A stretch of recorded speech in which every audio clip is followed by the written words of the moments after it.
আসসালামু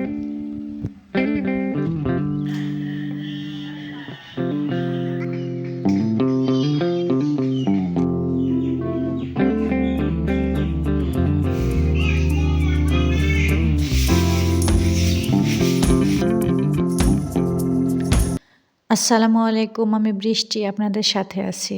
কাছে দূরে যে যেখান থেকে আমার এই ব্লগ ভিডিওটি দেখছেন, আশা রাখি আল্লাহর রহমতে আপনারা অনেক বেশি ভালো আছেন। প্রতিদিনকার মতো আজও একটা নতুন ব্লগ ভিডিও নিয়ে আপনাদের মাঝে চলে আসছি। আশা রাখি আপনাদের অনেক ভালো লাগবে। তো বন্ধুরা, গ্রামে যারা থাকি তারা তো গ্রামের সৌন্দর্যটা বুঝতেই পারি আমরা, তাই না? গ্রামের সৌন্দর্য মানে একটা উপভোগ করার মতন একটা দৃশ্য। আর শীতকালীন যে সরিষা ক্ষেতে যে সরিষা ফুলগুলা থাকে, এগুলা দেখার মতো একটা জিনিস, আর দেখতে অনেক ভালো লাগে। তো আমার কাছে তো ভালোই লাগে। তো বন্ধুরা, আজকে ভিডিওটা অন্যরকম করে একটু শুরু করলাম। আপনাদের কাছে কেমন লাগলো জানাবেন। তো এই তো প্রতিদিনকার মতো সকালবেলায় ঘুমে থেকে উঠি। আজকে প্রায় সকাল উঠছিলাম। আজকে বেশি বেলা করি না অবশ্য, আজকে অতটা কুয়াশা বাইরে ছিল না। আজকে এই জন্য সকাল সকালে ঘুম থেকে উঠে পড়ছি। উঠে সংসারের টুকিটাকি হালকা পাতলা কাজ যেগুলো থাকে ওগুলো কমপ্লিট করলাম। কমপ্লিট করি এই তো কালকে দুপুরের দিকে ধরেন কাপড় চোপড় কাচা হয়েছিল, তো সেগুলো ভালো শুকিয়েছিল না। ওইগুলো আবার রোদে দেওয়ার জন্য ছাদে চলে আসছি। ছাদে আসি যে জামাকাপড়গুলো এখন রোদে দেবো, দিয়ে তারপরে ধরেন নিচে যাব। এখানে অনেকগুলো কাপড় চোপড় কাচা হয়েছে। এখানে আমার বোরখা, আমার ছেলের জামা, আমার কাপড় চোপড় দিয়ে অনেকগুলো কাচা হয়েছিল। যেহেতু এখন শীতকাল, তো এখন একটু রোদটা বেশিক্ষণ থাকে না, এই জন্য কাপড় চোপড় ধরেন ভালো শুকায়নি। এই জন্য আবার এখন রোদে দিচ্ছি। রোদে দেওয়ার পরে হয়তো কিছুক্ষণ পরে আবার শুকিয়ে যাবে। তারপরে আবার ছাদে এসে আবার ধরেন তৈরি নিজা লাগবে। আর বেশিক্ষণ তো রোদে দেওয়া যাবে না, কাপড়ের রং যদি সাদা হয়ে যাবে, রং থাকে না তেমন একটা ভালো যদি বেশিক্ষণ রোদে দিই। তো এই তো কাপড় চোপড় রোদে দেখুন নিচে চলে যাব। নিচে যাই তো আরও বাদ বাকি সংসারের কাজ সেগুলো সারবো।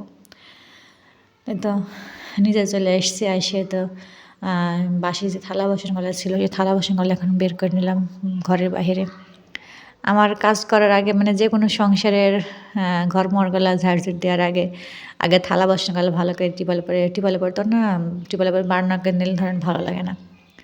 তো আজকে থালা বাসনগুলো আমি আমার এই যে পৈঠো আছে, পৈঠোর কাছে বার করে রেখে দিচ্ছি। টিপালে পরে এখনও নিয়ে যায়নি। টিপালে পরে নিয়ে গেলে কী হয় বন্ধুরা জানো? টিপালে পরে নিয়ে গেলে ওইখানে আমার আশেপাশে যাদের চই আছে, মুরগি আছে, ওরা মানে ওর ভেতরে হাংলায়, তারপরে ঠোকায়।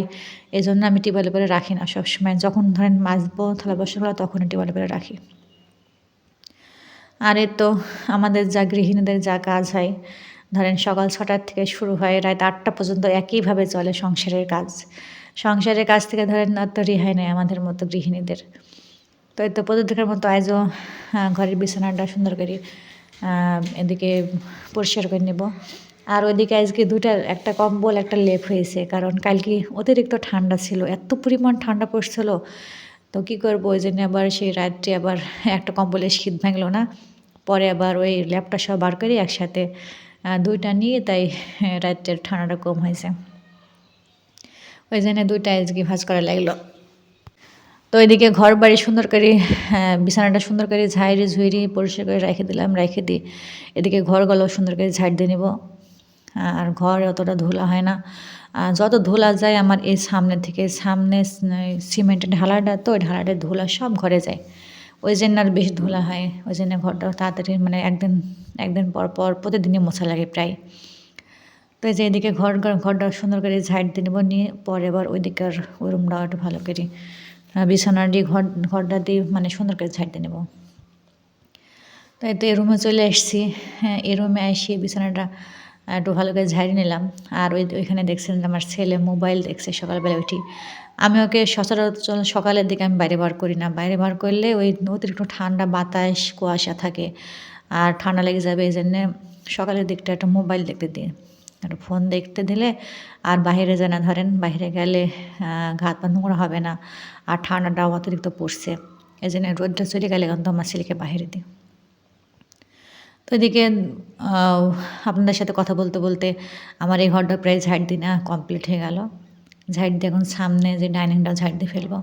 ডাইনিংটার পাশে সিঁড়িটা ঝাড় দিয়ে নিয়েছি। সিঁড়িটা দিয়ে ওপরে ছাদে যায় তো সিঁড়িটা ২ দিন পর পরে খুব নোংরা হয়। প্রতিদিনই প্রায় ঝাড় দিয়ে নিই। সেভাবে আপনাদের মাঝে তো শেয়ার করি না। তাই আজকে সিঁড়িটা ঝাড় দেওয়া হয়ে গেল। তো বন্ধুরা, ঘর ঝাড়তে আপনাদের কাছে একটা রিকোয়েস্ট আছে, প্লিজ আমার এই ভিডিওটা যদি আপনাদের কোনো অংশে যদি এতটুকু যদি ভালো লেগে থাকে, প্লিজ আমার এই ভিডিওটাতে একটা লাইক দিয়ে চ্যানেলটাকে সাবস্ক্রাইব করে আমার পাশে থাকবেন। আর আপনাদের একটা লাইক, একটা কমেন্ট কিন্তু পরবর্তী ভিডিও বানানোর জন্য আমার অনেক উৎসাহ জাগে আর ভালো লাগে। প্লিজ আমার পাশে থাকবেন। ইনশাল্লাহ আপনাদের পাশে থাকার চেষ্টা করব।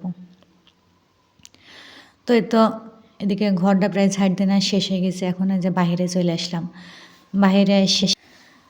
বাহিরে এসে এখন এই যে উঠানটাও ভালো করে ঝাড় দিয়ে নেবো। আর কি বিষয় বুঝছিনি, ভয়েস যখন দিতে যাব তখনই গলার মধ্যে খুশখুশ করে, একটু ভয়েসটা কীরকম হয়ে যায়। প্লিজ বন্ধুরা একটু মানে নেবেন আপনারা। জানি না কেমন হয় ভয়েস, তারপর চেষ্টা করি ভালো করে কথা বলা, ভালো করে ভয়েসটা দেওয়ার। তো যাই হোক, এদিকে যে ঘরটা ক্লিন করে সুন্দর করে ঝাড় দেওয়া কমপ্লিট। এখন উঠানটাও ভালো করে ঝাড় দিয়ে নেবো। উঠানটা অনেক নোংরা হয় এখানে, যেহেতু পেয়ারা গাছ আছে তো আমাদের উঠানের উপরে। এই পেয়ারা গাছের পাতাতে এত পরিমাণ নোংরা হয়ে যায় উঠানটা, ঝাড়িতে আবার যা তাই হয়ে যায়। আর প্রতিদিন ধরেন ১ বার ২ বার করে ঝাড় দেওয়াই লাগে। আর ওই যে ওইদিকে দেখছেন থালা বাসনগুলো বার করে এখানে রেখে দিছি। এখন এই যে টিউবওয়েলের পানি নিয়ে চলে এসছে থালা বাসনগুলো। এই থালা বাসনগুলো এখন মাইজে ঘুষি তারপরে রুমে নিয়ে চলে যাব। আর থালা বাসনগুলো এখন না মাজলে ধরেন ওইদিকে আরও ধরেন রান্না বাড়া কাজ আছে, সেই রান্না বাড়াও কমপ্লিট করতে হবে। তো থালা বাসনগুলো মাজা ঘষা শেষ হয়ে গেছে বন্ধুরা, শেষ করে আবার রুমে আসছি। থালা বাসনগুলো মাজা তো সেভাবে শেয়ার করা হয়নি, আর ভিডিওটা অনেক বড় হয়ে যাবে। থালা বাসনগুলো প্রায় মাজা হয়ে গেছে। থালা বাসনগুলো মাইজে আবার এই যে রুমে চলে আসছি। আজ কী রান্না করব এটা করতে করতে মনে করুন যে খিচুড়ি রান্না করি। স্বল্পতে সারার ইচ্ছা আছে আজকে, বেশি কিছু রান্না করব না, একটু খিচুড়ি রান্না করব, ঝরঝরা খিচুড়ি রান্না করব। আর হাতে মাখিয়ে খিচুড়িটা রান্না করলে আমার কাছে অনেক ভালো লাগে খাইতে। এই জন্য সকালবেলায় ওই বাসি কাজগুলো কমপ্লিট করে আসি, আবার এখানে রসুন, পেঁয়াজ, কাঁচামরিচ সব একসাথে কেটে নেব, নিয়ে তারপরে ছোলার ডাল দিয়ে খিচুড়িটা রান্না করে ফেলবো। তো এই তো কাঁচা ঝাল, কাঁচা পেঁয়াজ, মানে সব কিছু আখড়া দিয়ে খিচুড়িটা মানে সুন্দর করে মাখিয়ে শুকিয়ে দিলাম, দিয়ে রাইস এখন একটু কষিয়ে দিয়ে দেবো। তো এদিকে খিচুড়িটা প্রায় রান্না করা শেষ না, রাইসে সুন্দর করে মানে পানি টানি দিয়ে কমপ্লিট করে থুয়ে আসি। এখন আবার রুমে চলে আসছি। রুমে এসে দেখছি যে জানালা খোলা হয়নি আজকে, আর বাইরে অনেক সুন্দর রোদ উঠেছে। এই জন্য আবার আঁকাবাঁকে জানালাটা খুলে দিলাম। আর জানালাটা খুললে ধরেন আমার বিছানাটা সুন্দর একটু রোদ আসে, আর ঘরটা অনেক গরম থাকে। এই জন্য আবার রান্না করতে করতে আঁকাবাঁকে জানালাটা খুলতে চলে এসছে। তো বন্ধুরা, আমাদের গৃহিণীদের তো এইভাবেই সকাল থেকে ৬টা থেকে রাত ৮টা পর্যন্ত সংসার হয়ে চলছে। হয়তো খিচুড়ি রান্না করা হয়ে গেছে, এখন ছেলেকে খাওয়াই দিয়ে তারপরে আরও তো অন্য বাদ বাকি আসছে, সেগুলো কমপ্লিট করব। তো বন্ধুরা, এত বলে আমার ভিডিওতে যারা ছিলেন তাদেরকে অসংখ্য ধন্যবাদ।